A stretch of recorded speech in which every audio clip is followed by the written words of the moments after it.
Hi everyone, Fred Kalajai, happy Thursday, Deizi Events. Continuation from last week's vlog. So basically today I'm going to be talking about traditional wedding, Nigerian traditional wedding.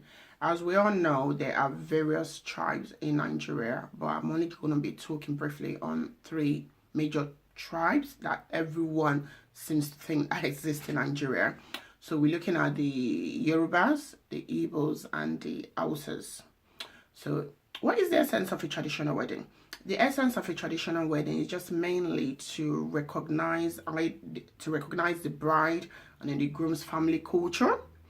In most traditions, or back in the days, traditional wedding counts more than the white wedding, because this is when tradition, cultural things are being honored and ahead. So there's a lengthier process that needs to be followed, which also costs a lot of money.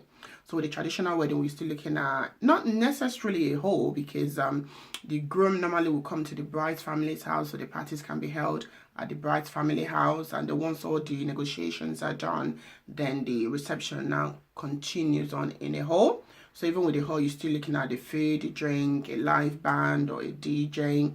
Colors plays a big role in this as well. So let's start off on the Yorubas. The Yorubas' traditional wedding is called Igbe yawo. So when the groom's family comes to the bride family, they come with palm wine, they come with all sorts, yams and stuff, knocking on the door to say, oh, we've seen a beautiful apple in your backyard which we wish to pluck, yada yada, blah blah blah. So once this is done, in this process as well, we've got like the alagai duro. The alagai duro basically is the MC for the groom's family. Alagai joko is the MC from the bride's family.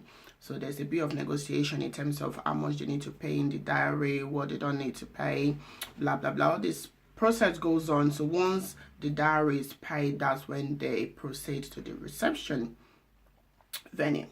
Then we have the Igbo tradition, which is something similar as well, not too very different from the Yorubas. They've got one MC that coordinates the day, and then you've got one MC as well that represents both the groom and then the bride's family in terms of the negotiation.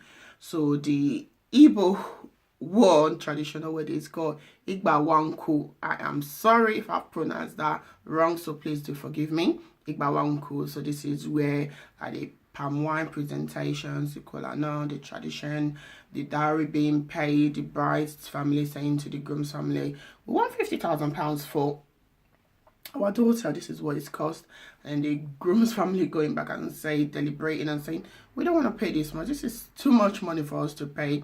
And then the bride's family is like, oh yes, my daughter is worth all this money you've got to pay, because she's educated, she's been to Oxford University, she's been to Harvard, she's educated, she's an engineer, she's a doctor, so you've got to pay this.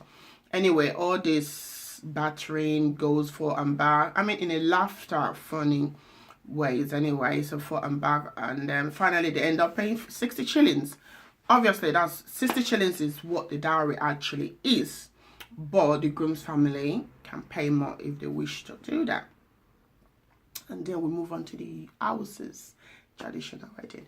With the Hausa's traditional wedding, this is slightly a bit more different as opposed to the Yorubas and the Igbos. So you have the groom's family comes to the bride's family knocking on the door, asking for the bride's hand in marriage. This process is called Igba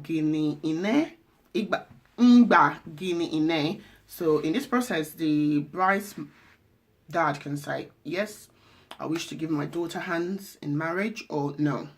So if it's a positive response that they've got, then the dad calls the daughter out and so these people have come to ask for your hand in marriage. What say ye? The daughter said, oh, okay, I want to marry him. If or no, I don't want to. So once they say yes, so this process is now called gasuwa. So which means now the couples are engaged.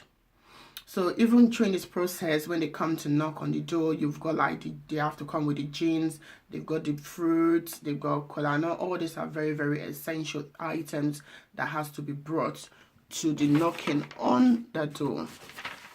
So then we have like the traditional wedding day where the bride is indoors being prepared, where the elderly people, the women are teaching her how to become a woman. There's the hanan drawn on the hands and the feet.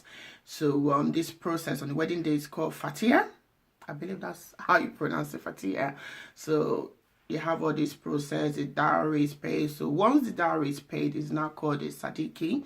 So once the dowry is paid, then reception, party. So pretty much that's just the brief I just wanted to like talk about today on my vlog. So if you have more information, please feel free to inbox me on info@deizievents.com, info@deizievent.com. We're on the web as well, www.deizievents.com, www.deizievents.com. Feel free to drop me an email or put a comment on my vlog, and also please like and share the vlog. Okay, so for next topic, I'm not going to be telling you what I'm going to be vlogging about, so that's going to be a bit of a surprise. And I mean, like I said, if you've got any question or there's a specific topic you want me to vlog about, it's not necessarily about wedding, about events, venues, whatever it is. I am open to doing the research and vlogging about it. So until next time, you have a very lovely weekend.